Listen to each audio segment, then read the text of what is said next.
জীবন যেন বহতা নদীর মতো, চলার পথে কত বাঁক মোহনা শত, আছে আরো দ্বন্দ্ব আলো আধারের, বেছে নিতে হবে তাই পথ আমাদের। আসসালামু আলাইকুম প্রিয় দর্শক, আপনারা যারা দেশে আছেন প্রবাসে, সবাইকে জানাই অনেক অনেক প্রীতি ও শুভেচ্ছা। শুরু হলো এনটিভি আয়োজিত টক শো আলোকপাত। আমাদের আজকের বিষয় বান্দার পরিচয় এবং দায়িত্ব। আপনাদের সাথে আছি আমি জয়নুল আবেদিন আজাদ। আর আজকে আমাদের মাঝে অতিথি হিসেবে উপস্থিত আছেন বিশিষ্ট আলেম মুফতি সাইফুল ইসলাম। আসসালামু আলাইকুম ওয়া রাহমাতুল্লাহি ওয়া বারাকাতুহু। প্রিয় দর্শক, আমাদের আজকের বিষয় খুবই পরিচিত বিষয়, আসলে আমাদের নিজেদেরই বিষয়। বান্দা, তার পরিচয় এবং দায়িত্ব কি? আপনি কিভাবে শুরু করবেন? অনেক অনেক ধন্যবাদ। আজকের বিষয়টি আসলে আমরাই তো যদি বলেন যে আমরাই হলাম তার বিষয়, আমাদেরই বিষয় কথাটি আপনি বলেছেন। বান্দা এটা ফার্সি উর্দুতে আমরা ব্যবহার করে থাকি, যার বাংলা শব্দে যদি আমরা বলি, যাকে এক কথায় আমরা দাস বলতে পারি। আবদিয়াত একটা কথা আছে যেটাকে আরবিতে আবদিয়াত বলে বা আইবাদ বলে, আবদুন বলে। আর আবদিয়াত মানে হলো দাসত্ব, আনুগত্য। আল্লাহ রব্বুল আলামিন তিনি হচ্ছেন আমাদের মালিক, তিনি আমাদেরকে পৃথিবীতে পাঠিয়েছেন, আমরা হলাম তার আনুগত্যকারী। কারণ তিনি যদি আমাদেরকে না পাঠাতেন আমরা পৃথিবীতে আসতে পারতাম না। এবং তিনি আমাদের সব কিছুর ব্যবস্থা করে দিয়েছেন, যাকে এক ভাষায় আমরা বলতে পারি, এক শব্দে উচ্চারণ করতে পারি, রব বলা হয়েছে। রবের বিশাল অর্থ। এক কথায় আমরা যদি বলি, যিনি আমাদের মালিক, আমাদের লালনকর্তা না, সব কিছু যার মাঝে আছে তিনি হলেন রব। তো তার আনুগত্য করা হচ্ছে আমাদের দায়িত্ব। আর যিনি আনুগত্যকারী তাকেই আসলে আবদ বা বান্দা বলে থাকে। আপনি নিশ্চয়ই জানেন যে পবিত্র কোরআনুল কারিমে আল্লাহ রব্বুল আলামিন যখনই তিনি তার কোনো প্রিয় বান্দাকে পরিচয় করিয়ে দিয়েছেন, মুহাম্মদ রাসূল সাল্লাল্লাহু আলাইহি ওয়াসাল্লাম সহ, তখনই কিন্তু তিনি আবদ শব্দটা ব্যবহার করেছেন। যখনই তিনি তার বান্দাকে কোনো বিশাল ধরনের উপহার বা পুরস্কার স্বরূপ কিছু দিয়েছেন, তার আগে তিনি আবদ শব্দটা ব্যবহার করেছেন। বান্দা যার অর্থ সুবহানাল্লাযী আসরা বিআবদিহি কথাটা উল্লেখ করেছেন। অর্থাৎ মেরাজের মতন বিশাল একটা ঘটনা আল্লাহ রাসূল সাল্লাল্লাহু আলাইহি সাল্লামের জীবনে ঘটতে যাচ্ছে, তার আগে আবদ শব্দটা তিনি ব্যবহার করেছেন। তো এটা হলো পরম একটা পাওয়া বান্দার জন্য, যে আল্লাহ নিজে স্বীকৃতি দিয়েছেন যে সে হচ্ছে আমার বান্দা। ওয়া ইযা সাআলাকা ইবাদি আন্নী ফাইন্নী করিব, যখনই আল্লাহ রব্বুল আলামিন তার বান্দার প্রতি দয়াপরবশ হয়ে কিছু বলেছেন, তখনই আবদ শব্দ ব্যবহার করেছেন, যে আমার বান্দা যখন আমার কাছে কোনো কিছু চাইবে। অসাধারণ কিছু বিষয় আমরা দেখতে পাই। তো এই জন্য আমরা প্রথমত এই কথাটার মাঝে, এই শব্দটার মাঝে বুঝতে পারছি যে বান্দা তাকেই বলে যিনি আনুগত্যকারী হবেন, যিনি আত্মসমর্পণকারী হবেন তার মহান আল্লাহ তাআলার কাছে। বান্দার ব্যাপকতা বা বান্দার পরিচয় তো পুরো জীবনের মতোই ব্যাপক, পুরো জীবনই ব্যাপ্ত বলে শেষ করা যাবে না বান্দার পরিচয় সম্পর্কে। কিন্তু আমরা যদি ছোট করে বুঝতে চাই, উপলব্ধিতে আমরা সিক্ত করতে চাই, তাহলে কয়েকটা বৈশিষ্ট্য সম্পর্কে জানতে চাইব আপনার কাছে। আজকের এই দিনে, এই সভ্যতায়, এই বাস্তবতায় বান্দার কোন কোন বৈশিষ্ট্যকে আপনি বিশেষভাবে গুরুত্বপূর্ণ বলে বিবেচনা করছেন? অনেক ধন্যবাদ। এই কথাটা বলার আগে আমি ছোট্ট করে একটা কথা বলতে চাই, সেটা হলো যে এই যে আমাদের মালিক, তিনি কেমন একজন মালিক, কেমন মালিক তার সম্পর্কে আমাদের কতটুকু জানা আছে। আমরা যে তার কাছে আত্মসমর্পণ করব বা করছি এবং তার আনুগত্য করব, এতে আমাদের বেনিফিটটা কি, আমাদের লাভটা কি, এটা না বললেই নয়। সেটা হচ্ছে সেই রাজমিস্ত্রির মতন, যিনি একজন বড় ব্যক্তির সাথে অনেক দিন অনেক বছর কাজ করে গেছেন। সর্বশেষ তিনি এসে বললেন, অনেক বছর আপনার এখানে কাটালাম, এবার আমার অবসরে যাওয়ার পালা, আপনি আমাকে অনুমতি দিন, আমি অবসরে যেতে চাই। তিনি বললেন যে তুমি এতগুলো বাড়ি আমার জন্য বানিয়েছো, ঠিক আছে আরেকটা বাড়ি বানাও। এবং মালিক চিন্তা করলেন যে সে আমার সাথে এত বছর ধরে ছিল, এক কাজ করি, এই বাড়িটা যে সে বানাবে এই বাড়িটা আমি তাকে উপহার দিই। তার জন্যই তাকে বাড়ি বানাতে বলেছেন। আর রাজমিস্ত্রি সে চিন্তা করছিল যে এত বছর ধরে কাজ করলাম, অবসর চাইলাম, কিন্তু অবসর পেলাম না, আবার একটা কাজ দিয়েছে, কোনো মতেই বাড়িটা যদি শেষ করতে পারি তাহলেই তো আমি অবসরে যেতে পারবো। আগের কাজগুলোর মতন এই কাজটা সুন্দর হয়নি, কোনো মতে সে বাড়িটা শেষ করেছে। বলল, মালিক আমার বাড়ি তৈরি হয়ে গেছে। তিনি বললেন, এই নাও বাড়ির চাবি, এটা তোমার জন্যই আমি নির্মাণ করেছিলাম। তখন সে আফসোস করেছে যে আগে যদি জানতাম তাহলে তো এই বাড়িটা সবচেয়ে সুন্দর করে করতাম। আমাদের মালিক আল্লাহ তাআলা এমন একজন মালিক, তিনি আমাদেরকে যে সকল আদেশ নিষেধ যাই দিয়েছেন এগুলো আমাদের জন্য দিয়েছেন, আমাদের কল্যাণের জন্য দিয়েছেন। কিন্তু আফসোসের বিষয় হচ্ছে ওই রাজমিস্ত্রির মতনই আমাদের অবস্থা, আরও করুন, আমরা আসলে উপলব্ধি করতে পারি না।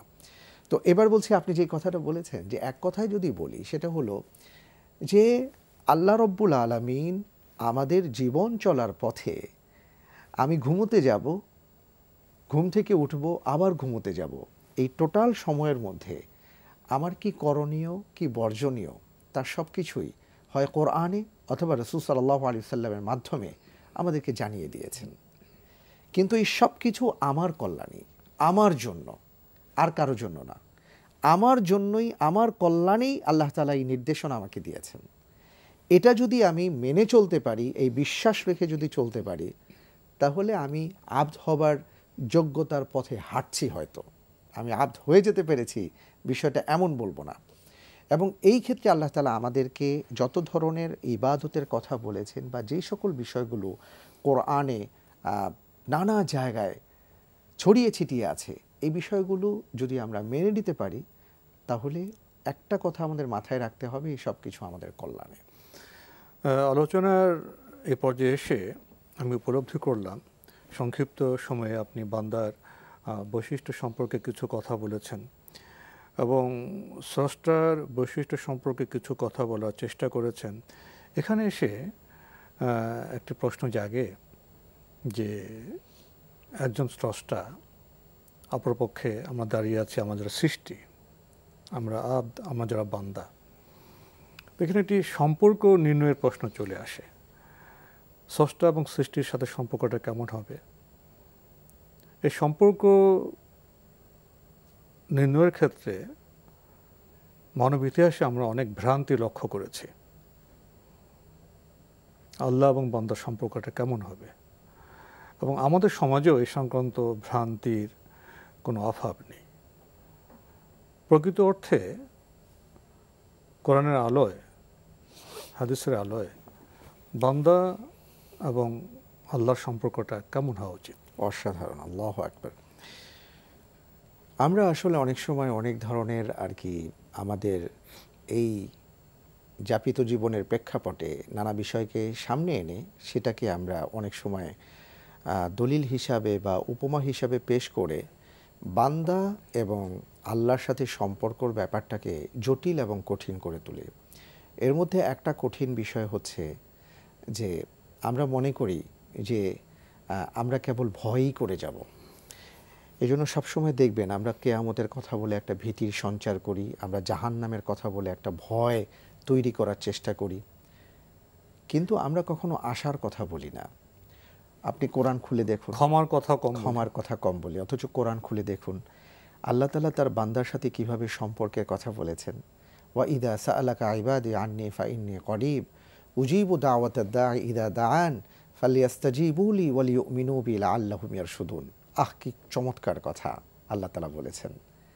আমার বান্দা যখনই আমাকে ডাকবে আমি তার ডাকে সাড়া দেব, সুতরাং আমার বান্দার উচিত আমাকে ডাকা, লা ইন শাকারতুম লা আযীদান্নাকুম শব্দটা ব্যবহার করা হয়েছে। লা ইন শাকারতুম, যদি তুমি, আমি যে তোমাকে নেয়ামত দিয়েছি, এই নেয়ামতের মধ্যে অনেক কিছু আছে, এর মধ্যে এটাও যে হে আল্লাহ আপনি আমার মালিক, এটা স্বীকার করাটাও একটা নেয়ামা। লা আযীদান্নাকুম, অবশ্যই আমি আমার নেয়ামতটাকে তোমার জন্য আরো বাড়িয়ে দেব। আমরা অনেক সময় বলি যে দুনিয়ার জীবনে আপনি কারো কাছে কি সহজে চাইতে পারেন? অনেক ভায়া হয়ে আপনাকে তার কাছে যেতে হয়, চাইতে হয়।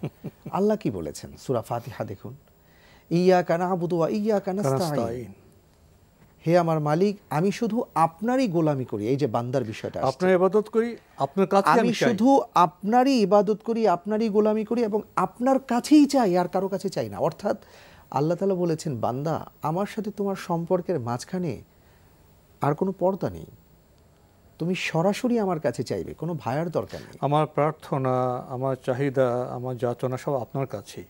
আল্লাহ এবং বান্দার মধ্যে যে সম্পর্ক, সেখানে সূরা ফাতিহার একটা আবেগ ঘন, আবেগ মথিত একটি বাক্য, আমরা তোমারই ইবাদত করি এবং কেবল তোমার কাছেই চাই। সুবহানাল্লাহ। এটাই বলছিলাম যে আসলে আল্লাহ তাআলা তার বান্দার সাথে সম্পর্কটা এতটা সহজ করেছেন এবং এতটা আপন করেছেন, যেটা আমরা আসলে কল্পনাও করতে পারি না।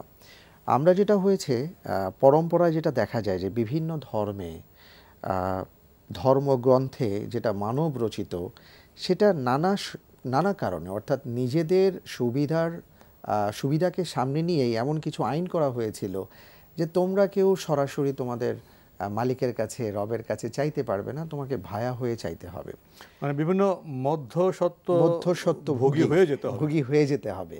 কিন্তু কোরআন এই ব্যাপারটা সুস্পষ্ট করে দিয়েছে যে না, এটার কোনো বাস্তবতা নেই।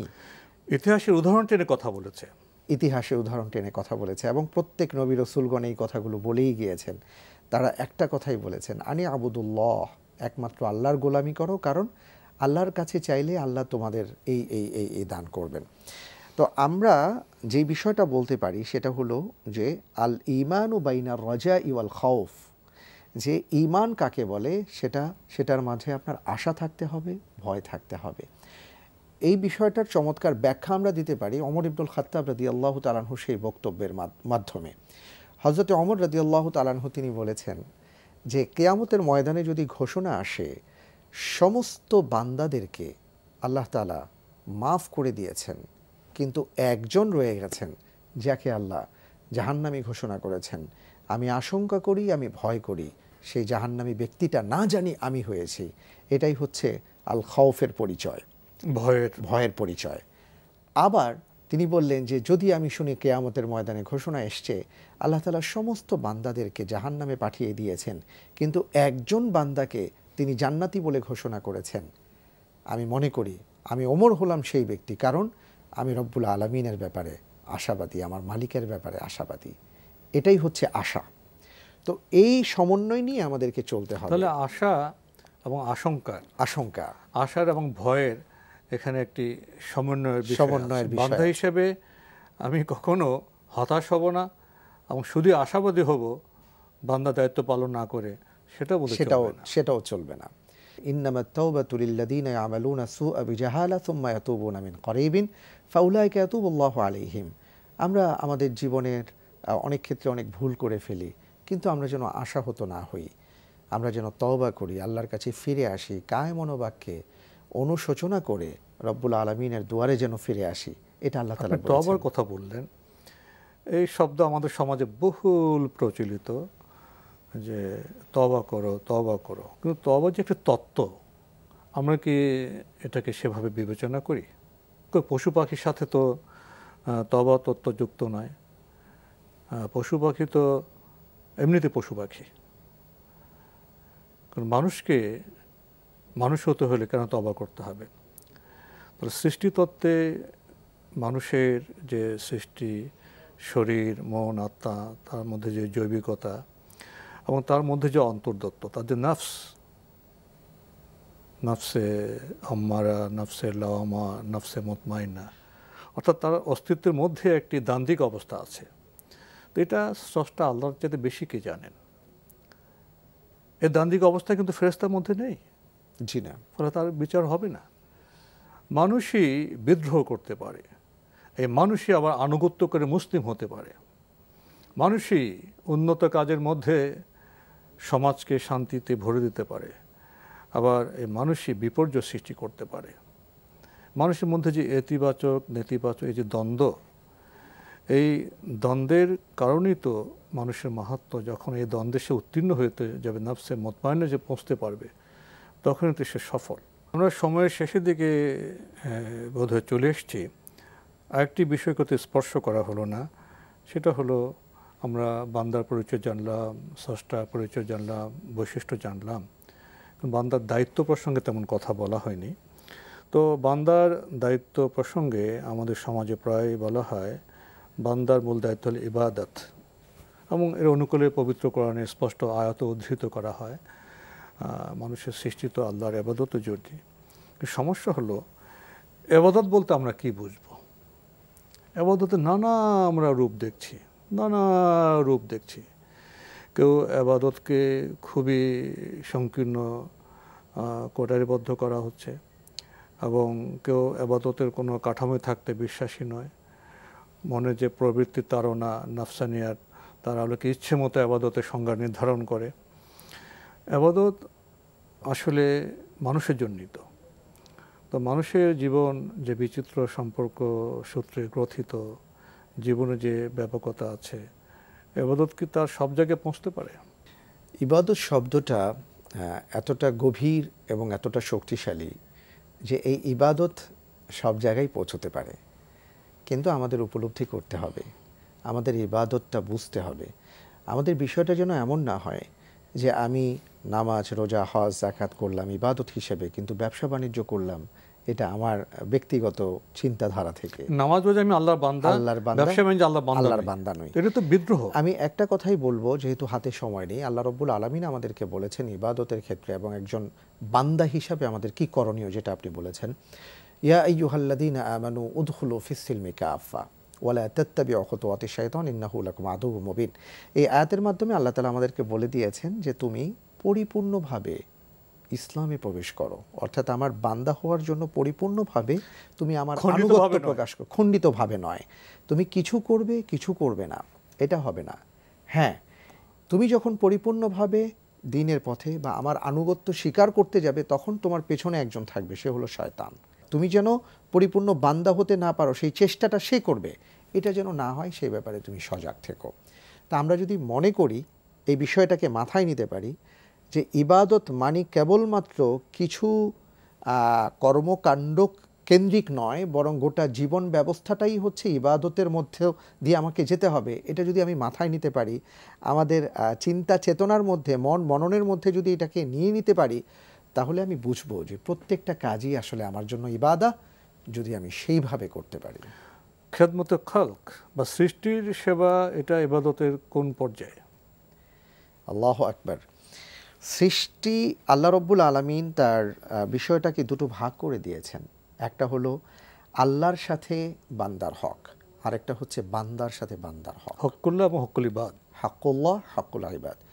হাক্কুল্লাহর ব্যাপারে ওলামায়ে কেরামের মত হচ্ছে আল্লাহ তাআলা চাইলে ক্ষমা করে দিতে পারেন, যেটা আমরা কোরআনুল কারীমের অসংখ্য আয়াত পাই। কিন্তু হাক্কুল ইবাদের ক্ষেত্রে যে ব্যাপারটা হচ্ছে, রব্বুল আলামিন সুবহানাল্লাহ, কি আমাদের একজন মালিক, এমন ইনসাফ তিনি প্রতিষ্ঠা করে দিয়েছেন।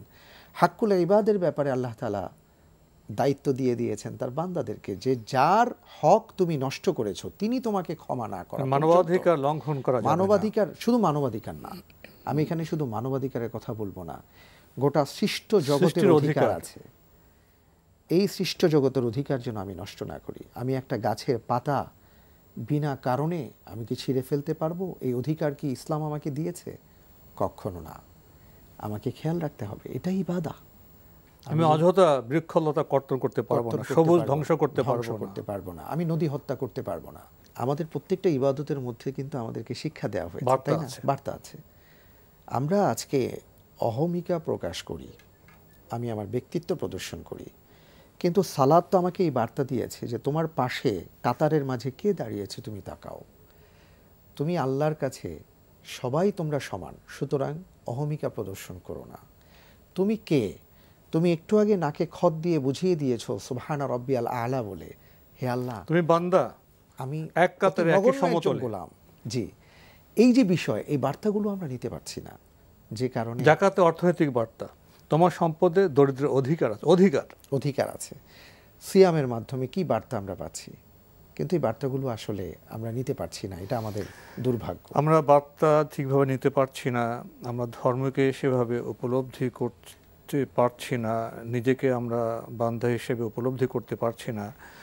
এই কথাগুলো নিয়ে আমরা আজকের অনুষ্ঠান শেষ করতে চাচ্ছি। মুফতি সাইফুল ইসলাম, আপনি কষ্ট করে আমাদের স্টুডিওতে এসেছেন, সময় দিয়েছেন, সেজন্য আপনাকে অনেক ধন্যবাদ। আপনাকে অনেক অনেক ধন্যবাদ। আমাদের অনুষ্ঠান আপনারা এনটিভি অনলাইনেও দেখতে পারবেন, ভিজিট করুন www.ntvbd.com। এছাড়া ইউটিউবে এবং আমাদের ভেরিফাইড ফেসবুক পেজে অনুষ্ঠান দেখতে পারবেন। আজকেও তো আমরা নিজেদের কথা বলেছি, মহান স্রষ্টা আল্লাহর সাথে সম্পর্ক নির্ণয়ের চেষ্টা করেছি। কি করার ছিল আমরা কি করছি, কি বলার ছিল আমরা কি বলছি, এসব বিষয়ে বোধহয় আমরা একটু আত্ম অন্বেষণের এবং কিছুটা আত্মসমালোচনার চেষ্টা করেছি। আত্মসমালোচনাই তো ভুল থেকে ফিরে আসার তাওবার প্রকৃষ্ট পথ এবং পন্থা। আসুন আমরা প্রকৃত বান্দা হই, আমরা আল্লাহর সাথে ভালোবাসার সম্পর্ক প্রতিষ্ঠিত করি, তাহলে আমাদের নিজেদের মধ্যে ভালোবাসা সৃষ্টি হবে।